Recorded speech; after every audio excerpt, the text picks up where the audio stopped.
तर आज बाबासाहेबांची 125वी जयंती आहे. त्यांचा कार्याचा आणि सगळ्यांचाच आपल्याला अभिमान आहे आणि याच निमित्तानं त्यांचं कार्य ज्या ज्या ठिकाणी होतं त्या ठिकाणी महत्त्वाची जी 5 ठिकाणं आहेत त्या ठिकाणी आपण जाणार आहोत आणि तिकडचा ग्राउंड रिपोर्ट आपण जाणून घेणार आहोत. आमचे रिपोर्ट सध्या आपल्याबरोबर आहेत. त्यामध्ये सगळ्यात पहिल्यांदा आपण आमचे नागपूरचे प्रतिनिधी अखिलेश हळवे यांच्याकडे जाणार आहोत. त्याचबरोबर मुंबईमधून देवेंद्र कोल्हटकर आहेत, महाडमधून प्रणव पोळेकर आहेत, मिलिंद कॉलेज औरंगाबाद इथनं आमचे प्रतिनिधी विशाल करोळे आहेत आणि तसंच मुकुल कुलकर्णी आमचे प्रतिनिधी नाशिकमधून काळा मंदिरमधून आहेत. आपण सगळ्यात पहिल्यांदा जाणार आहोत नागपूरमध्ये अखिलेश हळवे यांच्याकडे.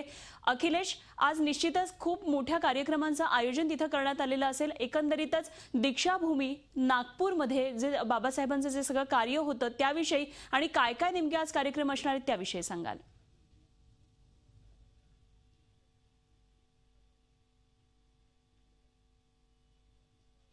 खरं आणि नागपूरच्या दीक्षाभूमीचा विचार केला तर अतिशय ऐतिहासिक असं हे पूर्ण स्थान आहे. कारण या स्थानावर 1956ला 14 ऑक्टोबरला बाबासाहेबांनी बौद्ध धर्माची दीक्षा घेतली होती. त्यामुळे एकूणच अतिशय महत्त्व या पूर्ण स्थानाला, अतिशय पावित्र्य स्थानाला प्राप्त झालं आहे आणि त्यामुळे दरवर्षी या ठिकाणी मोठ्या संख्येने बौद्ध भाविक येतात, आंबेडकरांच्या अनुयायी येतात आणि सर्व जाती धर्माचे लोक मोठ्या संख्येने इकडे येतात. बाबासाहेबांचं दर्शन घेण्याकरता, अस्थिकलशाचं दर्शन घेण्याकरता मोठ्या संख्येने इकडे येतात आणि तरुणही मोठ्या संख्येने त्यासोबत या ठिकाणी आपल्यासोबत मोठ्या संख्येने तरुण वर्ग हे सर्व जे तरुण आहेत हे बाबासाहेबांचे अनुयायी आहेत, त्यांना मानणारे आहेत. आज नागपुरात ठिकठिकाणी मोठ्या प्रमाणात कार्यक्रम होणार आहे, पण सर्वात महत्त्वाचा जो पूर्ण नागपुरातला कार्यक्रम असतो त्या दीक्षाभूमीवर असतो आणि हजारो लाखो लोक या ठिकाणी आज दर्शनाकरता येतात. आपल्यासोबत काय तरुण त्यांच्याकडनं जाणून घेऊया. अनेक वर्षांपासून इथे तुम्ही येताय, एक भावना जुडलेली आहे, काय सांगाल?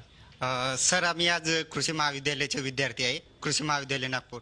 सर, आज आम्ही इथून आमच्या रॅलीला सुरुवात करत आहे आणि ही रॅली आमच्या कॉलेजपर्यंत जाणार आहे आणि कॉलेजमध्ये गेल्यानंतर आम्ही आमच्या कॉलेज थ्रू प्रोग्राम ऑर्गनाईज केलेला आहे आणि या प्रोग्राम थ्रू आम्ही आज एक असा उपक्रम केलेला आहे की आज आम्ही एक दीपस्तंभ आमच्या कृषी महाविद्यालयातील विद्यार्थ्यांनी त्याच्यावर डॉक्टर बाबासाहेब आंबेडकर किंवा इतर महापुरुषांच्या विचारावर लेख किंवा कविता लिहिलेल्या आहेत. या पुस्तकाचं प्रकाशन आम्ही करणार आहे आणि त्याचबरोबर आज आम्ही डॉक्टर बाबासाहेब आंबेडकर यांच्या 125व्या जयंतीनिमित्त आम्ही 125 झाडं लावायचे आणि ते सर्व झाडं आम्ही दत्तक घ्यायचे सर्व विद्यार्थ्यांनी ठरवलेलं आहे. सर, अतिशय प्रेरणादायी पूर्ण स्थान आहे आणि फक्त नागपूर किंवा विदर्भच नाही तर बाजूच्या राज्यातनं देखील भाविक मोठ्या संख्येने येतात, मोठ्या भावनेने येतात, काय सांगाल?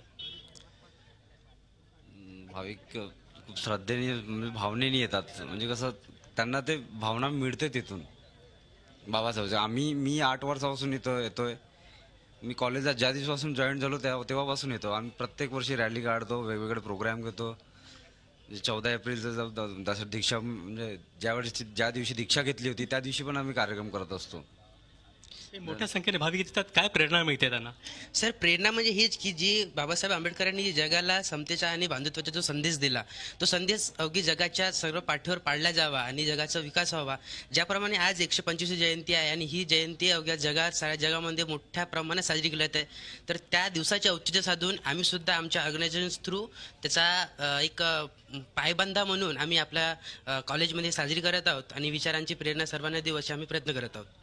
तर आपण ऐकलं की हे सगळे युवक जे मोठ्या संख्येने इकडे आले, प्रेरणाने आले आणि बाबासाहेबांचं जे कार्य पूर्ण इथून सुरू झालं आहे ते लोकांपर्यंत पोहोचवायचं, त्याच्यामध्ये लोकांना चेतना जागवायची असा उद्देश या नागपूरच्या महाविद्यालयीन तरुणांचा आहे. अगदी खरं. अखिलेश, असे संपर्कात राहा. जाणार आहोत रत्नागिरीमध्ये आमचे प्रतिनिधी प्रणव पोळेकर सध्या आपल्याबरोबर आहेत. महाडच्या 14 तळ्याचा सत्याग्रह हा एक ऐतिहासिक घटना आणि प्रणव, काय सांगाल, काय नेमकं तिथे सध्या कार्यक्रम आहेत आणि एकंदरीतच या स्थळाचं महत्त्व आपण थोडक्यात सांगूया.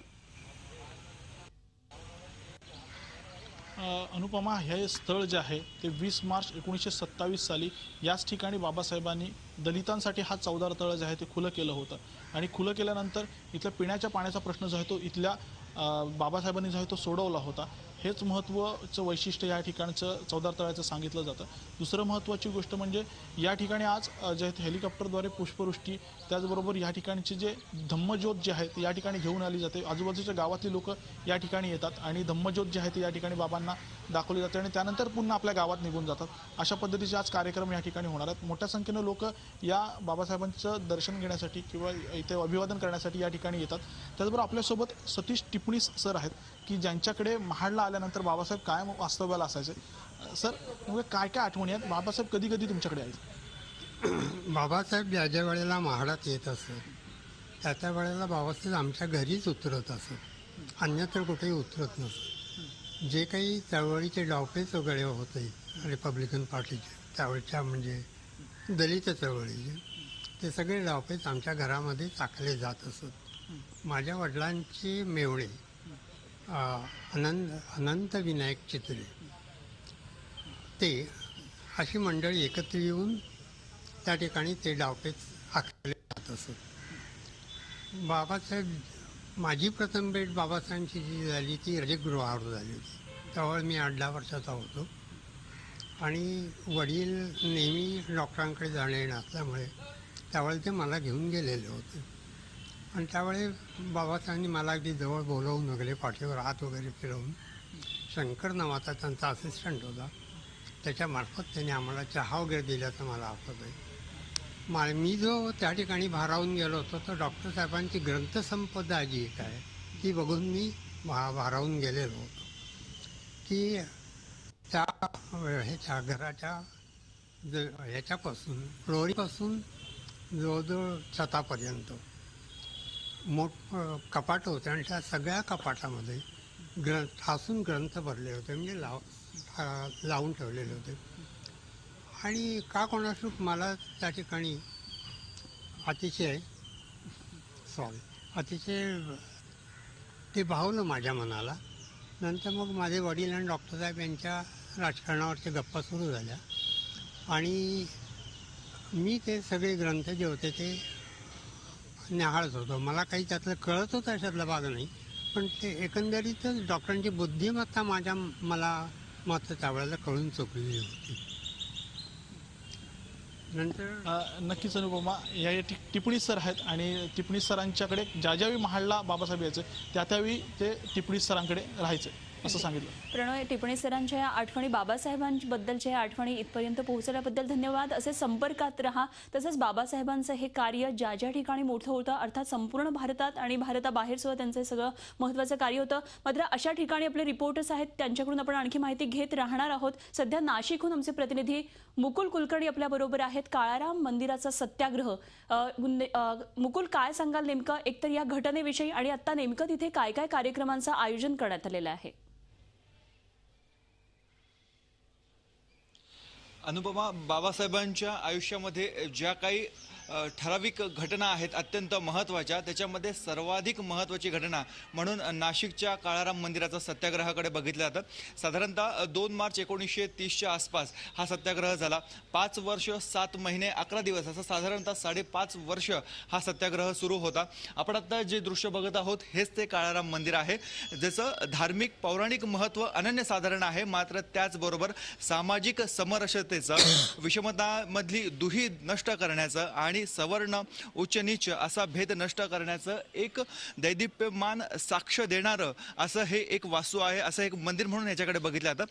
खरं तर बाबासाहेबांची जी भावना होती की याच्यामध्ये जाऊन नागरिकांनी कर्मकांड करावेत किंवा देवाची आराधना करावी, याला महत्त्व न देता जे सवर्ण आणि उच्च नीच जो भेदभाव केला जात होता त्याच्यामध्ये कुठेतरी दरी निर्माण झाली होती, ती नष्ट करावी आणि सर्वजण समान आहेत, समानतेचा संदेश देण्यासाठी हा सत्याग्रह इथे करण्यात आलेला होता. बाजूलाच गोदावरी नदी वाहते, त्या गोदावरी नदीच्या रामकुंडामध्ये पहिले तिथे स्नान करण्यात आलं आणि त्यानंतर इथून सर्व जे अनुयायी होते, जे सत्याग्रही होते, त्यांनी काळाराम मंदिरामध्ये प्रवेश केला आणि एक ऐतिहासिक अशी ती घटना होती. त्यावेळेस खरं तर नाशिकमध्ये ब्रिटिशांचं राज्य होतं, ब्रिटिश पोलीस होते, त्यांनी देखील काही काळ जे सत्याग्रही होते त्यांना अडवण्याचा प्रयत्न केला. मात्र एकंदरीतच जनभावना लक्षात घेता पोलिसांनी देखील अडवणूक केली नाही. त्यावेळेस इथे गॉर्डन नावाचे अधीक्षक होते, ते अधिकारी होते, त्यांनी सुरुवातीला विरोध केला. मात्र नंतर त्यांनी बघितलं की जनभावना ही अत्यंत तीव्र आहेत, त्यांना कुठल्याही परिस्थितीमध्ये मंदिरामध्ये प्रवेश करायचा आहे आणि एकंदरीत सामाजिक संदेश द्यायचा आहे. त्यामुळे त्यांनीही आपलं पोलीस बळ हे बाजूला घेतलं आणि अशा पद्धतीने ही साक्ष आहे हे काळाराम मंदिर, जे धार्मिक पौराणिक महत्त्व याचं अनन्यसाधारण आहे. जसं मी म्हटलं त्याचप्रमाणे सामाजिक विषमता दूर करण्याचं, उच्च नीच मधली दुही कमी करण्याचं, दरी कमी करण्याचं एक प्रतीक म्हणून हे आजही आपल्याकडे आहे. आपण बघतोय आता सध्या महाराष्ट्रामध्ये मंदिरांमध्ये महिलांच्या प्रवेशावरून जो वाद चालू आहे, अनेक लोक आम्हाला भेटतात ज्यावेळेस फील्डवर काम करतो, प्रत्येकाच्या तोंडी एकच वाक्य येतं, आज जर बाबासाहेब असते तर हा वाद इतका चिघळला गेला नसता, महिलांना देखील तितक्याच ताकदीनं तितक्याच सन्मानाने मंदिरामध्ये प्रवेश मिळाला असता ज्या पद्धतीने 1930 मध्ये 2 मार्च 1930 मध्ये दलितांना या मंदिरामध्ये प्रवेश मिळाला. खरं तर कुठल्याही एखाद्या जाती धर्माची ही मक्तेदारी नसावी. हे मंदिर हे देवालय आहे. तिथे येणारा प्रत्येक जण हा श्रद्धेपोटी येतो, देवाच्या चरणी लीन होण्यासाठी येतो. प्रत्येकाची भावना ही देवाच्या आपलं सर्वस्व अर्पण करण्याची असते. त्यामुळे तिथे देवाच्या मंदिरामध्ये भेदभाव नसावा अशा एकमेव उद्देशाने इथे दलितांना प्रवेश देण्यात आला आणि आजही ती परंपरा चालू आहे. आजही सर्वच जाती धर्माचे लोक अगदी खरं. हे महत्त्व तर अनन्यसाधारण आहे आणि त्याचबरोबर आणखी एक महत्त्वाची गोष्ट ती म्हणजे डॉक्टर बाबासाहेब आंबेडकरांनी जी ज्ञानज्योत पेटवली आणि शिक्षणाचं जे अनन्यसाधारण महत्त्व आहे ते गोरगरीब आणि दलितांपर्यंत पोहोचवलं, तेही आपण विसरता कामा नये. आणि यासाठी आपण जाणार आहोत. आमचे प्रतिनिधी विशाल करोळे सध्या औरंगाबादमधून आपल्या बरोबर आहे. विशाल, मिलिंद कॉलेजचं एक वेगळं महत्त्व आहे, काय सांगाल? तिथे आज काही कार्यक्रम काय नेमके होतात आणि या ठिकाणाचं, या स्थळाचं काही महत्त्व? बाबासाहेब नेहमी म्हणायचे, शिका, संघर्ष करा आणि संघटित व्हा. आणि त्याचंच एक जिवंत उदाहरण म्हणजे हे मिलिंद महाविद्यालय. खरं तर मराठवाडा, औरंगाबाद हा निजामाच्या राजवटीत होता. निजामाच्या राजवटीत मराठवाड्यात शिक्षणाचं कुठलंही साधन इथल्या वंचित जनतेला उपलब्ध करून देण्यात आलं नव्हतं. 1946 पासून बाबासाहेबांनी मराठवाड्यातल्या जनतेला चांगलं शिक्षण मिळावं म्हणून धडपड सुरू केली आणि त्यांचं हे स्वप्न 1950 मध्ये साकार झालं. आपण जे पाहताय हे मिलिंद कॉलेज आहे. बाबासाहेबांनी स्वतः यात रस घेऊन या संपूर्ण इमारतीपासून तर या कॉलेजचं ग्रंथालय, या कॉलेजची लॅबोरेटरी, अगदी बारीक सारीक सर्व गोष्टी स्वतः स्थापन केल्या. या ठिकाणी ते राहिले, या ठिकाणी त्यांनी वास्तव्य केलं आणि या महाविद्यालयातून प्रत्येक गुरु हा नागसेन असावा आणि प्रत्येक विद्यार्थी हा प्रज्ञावंत मिलिंद असावा असं म्हणणं त्यांनी मांडलं. आणि त्याचीच प्रेरणा घेऊन हजारो विद्यार्थी या ठिकाणी शिकतायत, बाबासाहेबांचे विचार आचरणात आणतायत, बाबासाहेबांचे विचार कृतीत आणतायत आणि बाबासाहेबांचे विचार जिवंत ठेवण्याचा प्रयत्न करतायत.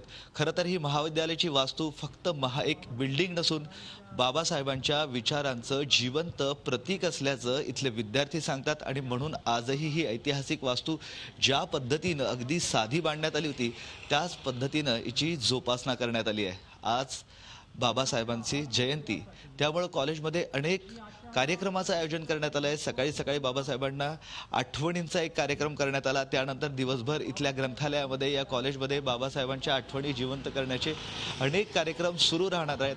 मात्र कॉलेज प्रशासन सांगतंय त्याप्रमाणे सगळ्यात मोठं काम म्हणजे बाबासाहेबांनी जो विचार मांडला, बाबासाहेबांनी जी मतं मांडली समाज जागृत करण्यासाठी, एका वंचित समाजाला प्रवाहात आणण्यासाठी, तो विचार जिवंत ठेवण्याचा आणि पुढील हजारो वर्ष तो विचार पुढे नेण्याचं काम हे मिलिंद महाविद्यालय करणार आहे. मिलिंद महाविद्यालयातील विद्यार्थी करणार आहेत. अगदी खरं. एकंदरीतच बाबासाहेबांच्या कार्याचा जेव्हा आपण आता गौरव करतो तेव्हा मुंबईचं महत्त्व हे तितकंच आहे आणि अर्थात चैत्यभूमीचं. जाणार आमचे प्रतिनिधी देवेंद्र कोल्हटकर सध्या आपल्या बरोबर आहेत. देवेंद्र, काय सांगाल? आज अर्थातच खचाखच कार्यक्रम असणार आहेत, मात्र चैत्यभूमीचं महत्त्व आणि काय एकंदरीतच कार्यक्रमांची रूपरेषा असणार आहे आज?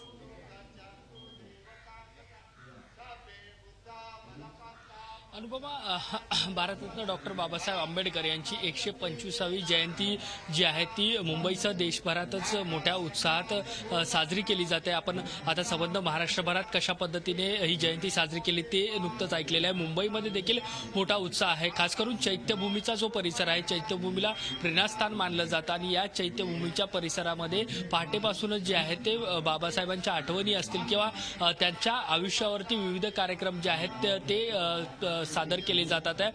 भीम पहाट नावाचा कार्यक्रम जो आहे तो सकाळपासून या ठिकाणी सुरू आहे. त्यानंतर बाबासाहेबांच्या जीवनावरील जे विविध छायाचित्र आहेत, दुर्मिळ अशी छायाचित्र आहेत, या छायाचित्रांचं जे संग्रह असलेल्या कॉफी टेबल बुकचं जे आहे ते प्रकाशन जे आहे ते काही वेळापूर्वीच राज्यपाल आणि मुख्यमंत्री यांच्या हस्ते करण्यात आलेलं आहे. शिवाय दिवसभर जे आहेत ते अनुयायी जे आहेत ते चैत्यभूमीला येतात आणि बाबासाहेबांच्या स्मृतीला जे आहे ते अभिवादन करतात. त्यामुळे एकंदरीतच 125व्या जयंती जयंतीचा मोठा उत्साह तर पाहायला मिळतोय. त्याचबरोबर दिवसभर जे आहे ते अनेक कार्यक्रमांची रेलचेल जी आहे ती मुंबई आणि आसपासच्या परिसरात राहणार आहे. कारण मुंबई ही बाबासाहेबांची कर्मभूमी होती. मुंबईमध्ये मोठा काळ जो आहे तो बाबासाहेबांनी व्यतीत केला होता. मग दादरचं राजगृह असेल किंवा इतर मुंबईतली अनेक संबंधित ठिकाणं असतील. त्यामुळे या जयंतीनिमित्त मुंबईमध्ये देखील मोठ्या कार्यक्रमांचं आयोजन केलेलं आहे आणि दिवसभर जे आहेत ते अशा पद्धतीचे कार्यक्रम जे आहेत ते सुरू राहणार आहेत. अनुपमा, धन्यवाद देवेंद्र दिलेल्या सगळ्या सविस्तर माहितीविषयी. तसेच आमचे जे रिपोर्टर्स ठिकठिकाणी होते जिथे जिथे बाबासाहेबांचं महत्त्वाचं कार्य त्यांच्या हातून घडलं अशा ठिकाणून आमचे विविध रिपोर्टर्स आपल्याबरोबर होते. अखिलेश हळवे धन्यवाद आपले नागपूरवरून दिलेल्या सविस्तर माहितीविषयी. प्रणव धन्यवाद रत्नागिरी महाड इथनं चौदार तळ्याच्या इथनं दिलेल्या सगळ्या सविस्तर माहितीविषयी. त्याचप्रमाणे विशाल धन्यवाद औरंगाबादमधून सगळं माहिती पोहोचवल्याबद्दल. तसंच मुकुल धन्यवाद नाशिकमधून आपण काळाराम मंदिरातून दिलेल्या सगळ्या सविस्तर आढाव्याबद्दल. झी 24 तास रहा एक पाऊल पुढे.